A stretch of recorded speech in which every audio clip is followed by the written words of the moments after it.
चतुर्थी तिथि पर हम सकट चौथ का व्रत रखते हैं। इस दिन हम भगवान गणेश और माता सकट की पूजा करते हैं। इस व्रत की महिमा और कथा को सुनकर हमें अनेक प्रकार के संकटों से मुक्ति मिलती है। इस तिथि पर उत्तर फाल्गुनी नक्षत्र और अतिगंधा योग का संयोग रहेगा। दिन के शुभ मुहूर्त की बात करें तो मंगलवार को अभिजीत मुहूर्त 12:13 से 12:55 तक रहेगा। 30 जनवरी 2024 मंगलवार के दिन कृष्ण पक्ष की चतुर्थी के इस दिन कर लेना। इस वीडियो में बताया गया उपाय, यदि आप आज की वीडियो में बताए हुए इन उपायों में से कोई एक उपाय भी करते हैं तो निश्चित तौर पर आप ऋण मुक्त हो जाएंगे।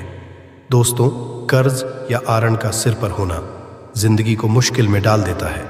कर्ज मुक्त जीवन ही सबसे खुशहाल जीवन होता है। कर्ज लेना जीत आसान होता है, कई बार उसे चुकाना ही मुश्किल हो जाता है। कई बार कर्ज लेने के पश्चात उसे लौट आना भारी पड़ता है और पूरी जिंदगी कर्ज चुकाते चुकाते खत्म हो जाती है। किसी भी व्यक्ति के लिए कर्ज बहुत बड़ी समस्या होती है। कर्ज में डूबा हुआ व्यक्ति सदैव चिंता में रहता है। कर्ज होने पर उसका पूरा परिवार कष्टों का सामना करता है। कर्ज की वजह से मानहानि, पैसों की तंगी और पारिवारिक कलह झेलने पड़ते हैं। कर्ज में व्यक्ति अपने और अपने परिवार के लिए मुसीबत बन जाता है। कर्जदार व्यक्ति को ही समस्या के बारे में सोचने की, सावधानियां बरतने की आवश्यकता होती है, नहीं तो इनको कर्ज को टालना नामुमकिन सा लगने लगता है। हमेशा ध्यान रखें, आप कभी भी मंगलवार या शनिवार के दिन कर्ज ना लें, क्योंकि इस दिन लिया कर्ज उतारने में काफ़ी दिक्कतें आ सकती हैं। शनिवार को लिया हुआ कर्ज कभी समाप्त ही नहीं होता। शनिवार के दिन ना तो कर्ज के लिए आवेदन करें और ना ही कर्ज के कागजात पर हस्ताक्षर करें। चर, लग्न, कर्क, तुला और मकर में कर्ज लेने पर वो शीघ्र उतर जाता है, परंतु चर लग्न में कर्ज ना दें। कर्ज लेते समय चर लग्न में 5वें और 9वें स्थान में, शुभ ग्रह और 8वें स्थान में कोई भी ग्रहण ना हो, वरना कर्ज बढ़ता ही चला जाएगा। 8 अंक शनि का समझा जाता है, तो 8, 17 और 26 तारीख को कर्ज कभी ना लें। इन तारीखों पर लिया गया कर्ज आपके जीवन को मुश्किल कर देता है। कर्ज के आवेदन पर काली स्याही से हस्ताक्षर ना करें, इसे अशुभ समझा जाता है। ऐसा कर्ज आपका पीछा नहीं छोड़ता। कोशिश करें कि कर्ज यदि लेना ही हो तो सोमवार, बुधवार या शुक्रवार के दिन ही कर्ज लें। इन दिनों पर लिया गया कर्ज बहुत जल्दी उतर जाता है। इसको चुकाने में कोई बड़ी दिक्कतें नहीं आती। कर्ज के लिए आवेदन करते समय, हस्ताक्षर करते समय हमेशा ईश्वर का स्मरण करें। ईश्वर से कहें, हे प्रभु, ये धन भी आपका है और मैं भी आपका हूँ, इसे चुकाने में मेरी सहायता करें। ऐसे कर्ज जल्दी छुटकारा मिल जाता है, परंतु कई कर्ज में व्यक्ति बुरी तरह फंसता चला जाता है, कोर्ट कचहरी के मामलों में उलझ जाता है। यदि ऐसा कुछ हो जाए तो ऐसे में आप कुछ उपाय कर लें।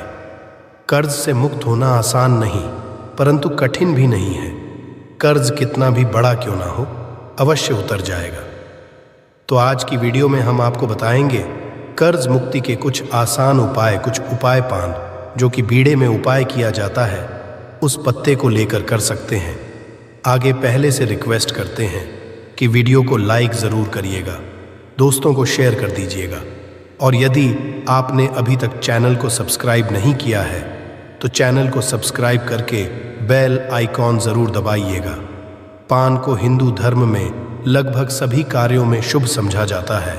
स्कांदा पुराना के अनुसार समुद्र मंथन के समय पहली बार पान के पत्ते का उपयोग किया गया था।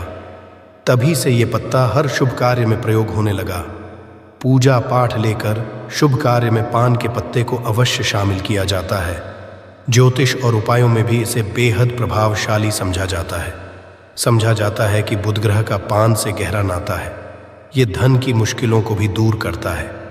यदि आप कर्ज में बुरी तरह ड्राफ्ट चुके हैं, लगता है कि निकलने का कोई रास्ता नजर नहीं आ रहा, हर कोशिश करने के पश्चात भी कर्ज उतारने में सफलता नहीं मिल रही है, तब पान के पत्ते का ये उपाय आपके जीवन की मुश्किलों को दूर कर देगा। उपाय करने साबुत, यानी जो कटा फटा हुआ ना हो, ऐसा साफ सुथरा पत्ता ले। पत्ते का डंठल दे। हरे रंग का ताज़ा पत्ता आपको लेना है, उस पर 2 लौंग और 1 इलायची रखें। अब इस पत्ते को मोड़कर पान का बीड़ा बना लें और मंगलवार की शाम के समय स्नान आदि करके स्वच्छ वस्त्र धारण कर हनुमान जी के मंदिर में जाएं और उन्हें ये पान का बीड़ा अर्पित कर दें। 3 महीने तक लगातार हर मंगलवार को ये उपाय करें। किसी मंगल यदि आप खुद नहीं जा पाते हैं तो आपके बदले में कोई और भी इसे कर सकता है।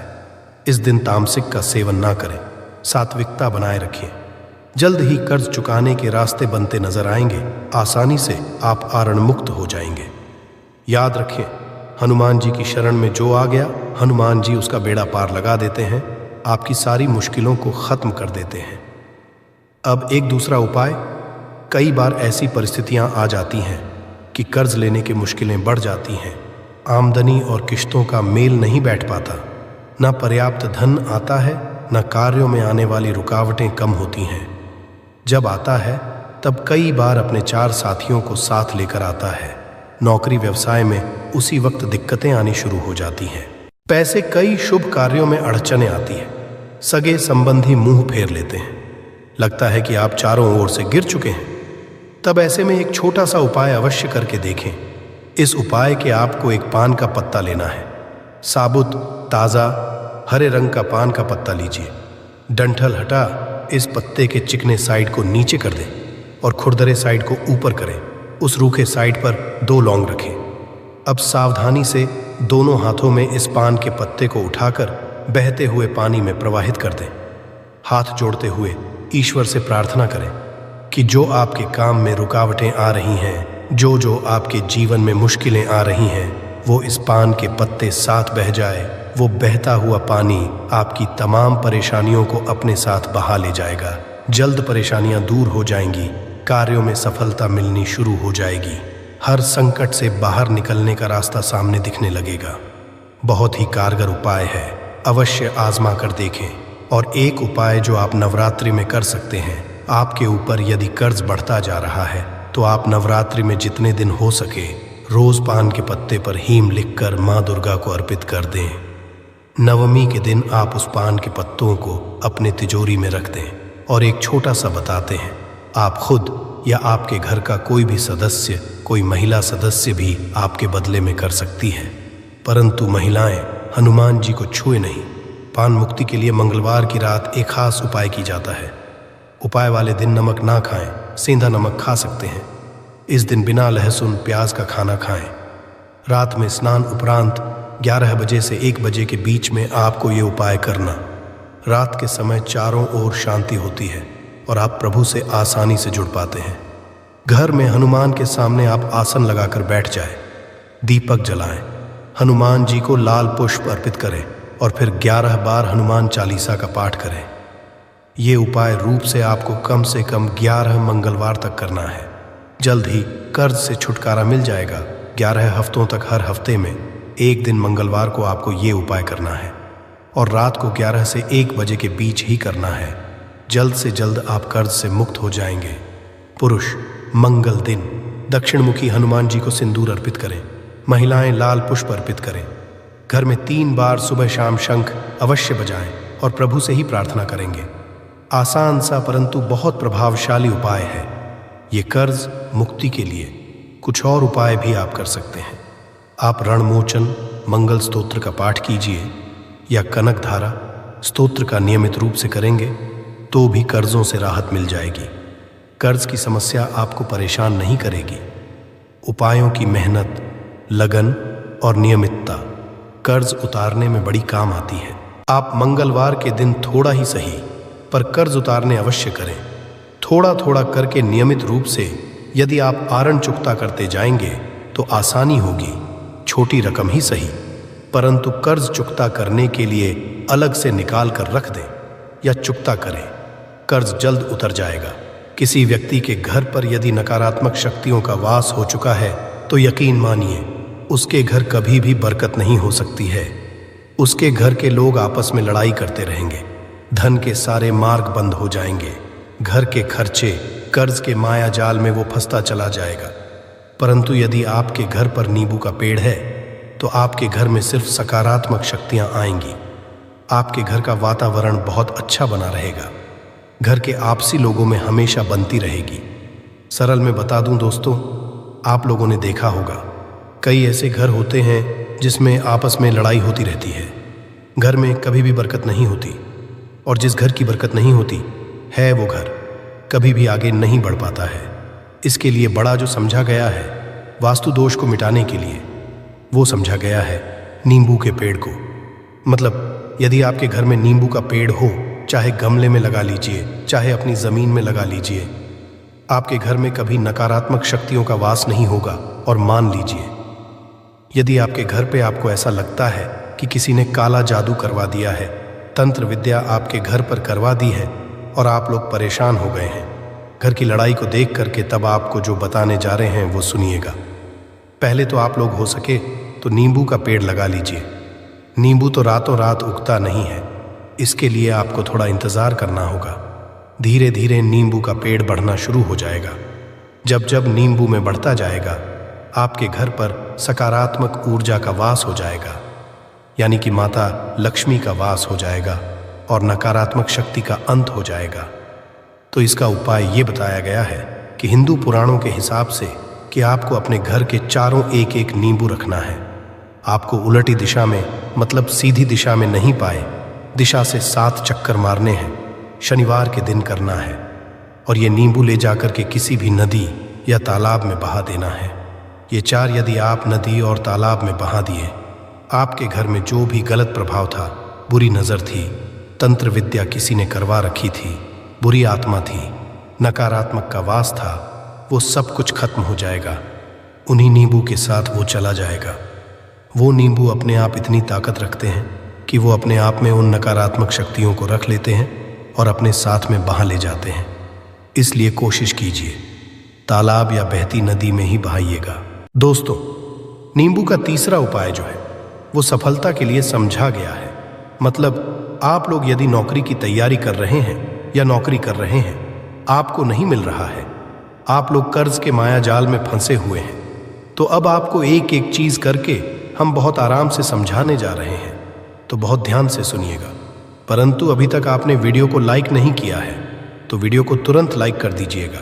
देखिए, यदि आप बहुत मेहनत करते हैं, आपको मेहनत परिणाम, आपको फल नहीं मिल रहा है और आप थक चुके हैं, आप नौकरी की तैयारी कर रहे हैं परंतु नौकरी नहीं मिल पा रही है, आप इंटरव्यू तो देने जाते हैं परंतु इंटरव्यू में आपका सिलेक्शन नहीं होता है, तो इसके लिए वास्तु ज्ञान में साफ साफ लिखा हुआ है आपको हनुमान जी के मंदिर में जाना है। बहुत ध्यान रखिएगा, ये मंगलवार का दिन ही होना चाहिए। जब आप लोग जाएं हनुमान जी के मंदिर में, एक नींबू और 4 लोग हनुमान जी के में जब प्रवेश आप करें तो मैं 4 लोगों को गाड़ दें और वहाँ पर बैठ जाए, पालती मार के आराम बैठ जाए और हनुमान चालीसा का पाठ करें। हनुमान चालीसा का पाठ करते हुए आपको इस नींबू को, जिसमें हमने 4 लौंग गाड़ी है, उसको भगवान हनुमान जी महाराज को अर्पित कर दें।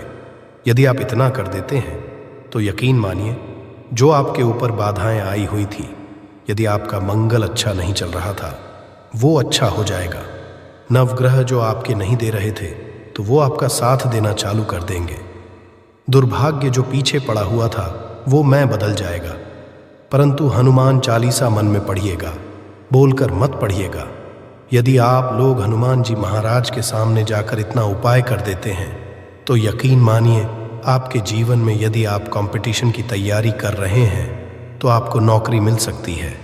नौकरी कर रहे हो तो प्रमोशन मिल सकता है और हर तरीके की सफलता मिल सकती है, जिसके लिए तरस रहे थे। दोस्त बात करते हैं। चौथे उपाय, यदि आपके घर में कोई छोटा बच्चा है या बड़ा बुजुर्ग है, या आप मान लीजिए और आपको नज़र लगे, तो आपको क्या करना चाहिए। इसमें नींबू का बहुत ही उपयोग समझा गया है।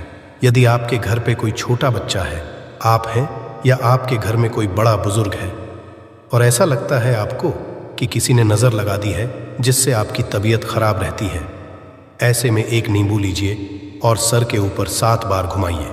सिर्फ एक नींबू लेना है और ऐसे चाकू का प्रयोग कीजिए जिसका कभी उपाय ना हुआ हो। उस चाकू से उस नींबू को 2 भागों में काट दीजिए और इसको ले जा करके घर के बाहर, घर से कहीं भी दूर में ज़मीन में गाड़ दीजिए। सिर्फ इतना कर दीजिए, जो भी आपके ऊपर नज़र लगी हुई होगी वो नींबू अपने साथ उतार ले जाएगा और आपके ऊपर से वो नज़र उतर जाएगी। दोस्तों, 5वां, वास्तुशास्त्र के नंबर 31 में साफ साफ लिखा हुआ है, व्यापार के लाभ जिसमें प्रयोग होगा। नींबू, ये एक अध्याय है जिसको यदि आप लोग पढ़ते हैं तो इसमें आप लोग ये पाते हैं नींबू का यदि आप लोग सही तरीके से उपाय करते हैं तो आपको अपने व्यापार में वृद्धि देखने को मिलेगी। देखिए अब आपको क्या है, पहले तो ये लीजिए। कई लोग व्यापार जो करते हैं उनका व्यापार जब चल रहा होता है तो कई लोग नज़र लगा देते हैं, जिसकी वजह से उनका एकदम रुक जाता है और वो थक जाते हैं कि यार अब क्या करें, अब तो हम फंस गए। तो दोस्तों, इसका बहुत सरल सा उपाय है। एक नींबू को लीजिए। एक नींबू को लेने के पश्चात आपको अपनी दुकान में इसको एक चाकू से काट लेना है, वो भी 4 टुकड़ों में। अपनी दुकान के 4 भाग में उस नींबू को रख दीजिए। सुबह के वक्त ये कीजिए और शाम के वक्त उन 4 भागों को उठा लीजिए। सुबह के वक्त 10 बजे 11 बजे भी कर सकते हैं। शाम को 7 बजे के पश्चात आपको उठाना है। इनको अलग अलग लाल कपड़ों में बांधना है और ले जाकर कि किसी भी नदी में बहा देना है। आप मान लीजिए इससे ये कि आपकी दुकान पर किसी ने नज़र लगा दी थी, आप लोग तंग आ गए थे कि आपकी दुकान चल नहीं रही थी। और यदि आप इतना उपाय कर लेते हैं नींबू के साथ तो यकीन मानिए वो जो नज़र लगी हुई थी, वो जो नकारात्मक शक्तियाँ आपके पीछे पड़ गई थी, वो कोसों दूर हो जाएंगी। इतना उपाय करने के पश्चात आपकी दुकान से हट जाती है और आपका घोड़े की तरह दौड़ने लग जाता है। ये वास्तु ज्ञान में भी लिखा हुआ है, वास्तुशास्त्र की किताबों में भी साफ साफ लिखा हुआ है। दोस्त, अब आपको 6ठे नंबर की बात बताने जा रहे हैं, मतलब भाग्य को चमकाने का उपाय। मान लीजिए आपका भाग्य आपका साथ नहीं दे रहा है, आप लोग थक चुके हैं। भाग्य का साथ ना मिलने की वजह से आप लोग बहुत मेहनत करते हैं, परंतु आप लोग थक चुके हैं। मेहनत करके आपको परिणाम ठीक से नहीं मिल पा रहा है। तो मान लीजिए दोस्तों, किसी न किसी ने आपके ऊपर टोटका करवा रखा है। आप नौकरी की तैयारी कर करके थक चुके हैं और आपको नौकरी नहीं मिल पा रही है, और इसी तरीके की बातें हो रही हैं कि आप लोग बहुत परेशान हो गए हैं। शादी नहीं हो रही है और व्यापार नहीं चल रहा है। तो इसके लिए बहुत आसान आपको जो हम उपाय या तरीका बताने जा रहे हैं वो ध्यान से सुनिएगा। देखिए, ऐसा है कि आप लोग यदि नौकरी कर रहे हैं और आपका नहीं हो पा रहा है और व्यापार में वृद्धि नहीं हो पा रही है और घर आपका बन नहीं पा रहा है और आप लोगों को नकारात्मक शक्तियों का प्रभाव दिख रहा है, आपके का वास होता चला जा रहा है, तो सिर्फ आपको ये करना है कि एक नींबू लेना है, उसको गंगा जल से अच्छी तरीके से धो लेना है। आप लोगों को करना यह है कि इस नींबू को धोने के पश्चात आपको 108 बार इस मंत्र का जाप करना है। यह मंत्र है ओम श्री हनुमताय नमः। यदि इसे 108 बार जाप कर लेते हैं और इसमें आप लोग 4 लौंग गाड़ देते हैं तो मान लीजिए आप नौकरी की तैयारी के लिए जा रहे हैं, इंटरव्यू के लिए जा रहे हैं। इस नींबू को अपने बैग में रख लीजिए, अपने पर्स में रख लीजिए या फिर अपनी जेब में रख लीजिए। आप लोग कोई पेपर देने जा रहे हैं तो ऐसे में पेपर के ये सब अंदर ले जाने नहीं देते हैं, तो अपने बैग में रख कर के ले जाइए। यकीन मानिए जो दुर्भाग्य आपके पीछे पड़ा हुआ था वो आपके रूप में बदल जाएगा। यदि आप नौकरी के लिए इंटरव्यू के लिए जा रहे हैं तो आपका वहाँ सिलेक्शन होना चाहिए। हिंदू पुराण साफ साफ लिखा हुआ है। इस प्रक्रिया में आपका 3 से 4 रुपए का खर्चा है, परंतु यकीन मानिए इस प्रक्रिया को करने के पश्चात आपका जीवन संभल सकता है। AUM श्री हनुमति नमः एक ऐसा जाप है जिसे मान लीजिए यदि आपका मंगल कमजोर था तो वो मंगल तुरंत मजबूत होता जाएगा, परंतु इसका आपको 8 बार जाप करना होगा, क्योंकि हनुमान जी महाराज को 108 नंबर बहुत ज़्यादा पसंद है। 108 कोई भी क्रिया आप हनुमान जी लेकर करते हैं तो वही होता है। और ये क्रिया आप लोग नौकरी के सिलेक्शन के वक्त करते हैं, इंटरव्यू के वक्त करते हैं, अपने कंपटीशन के वक्त करते हैं, तो आपको सफलता मिलना तय समझा जाता है। दोस्तों, 7वां उपाय है रोगी से मुक्ति हेतु। ये अध्याय आपको वास्तु ज्ञान 41 नंबर पेज पर मिल जाएगा। मतलब मान लीजिए, आशा है कि आज की इस प्रस्तुति में बताई गई जानकारी आपको अच्छे से समझ आ गई होगी। वीडियो अच्छा लगा हो तो एक लाइक अवश्य कर दें। धन्यवाद वीडियो के अंत तक बने रहने के लिए।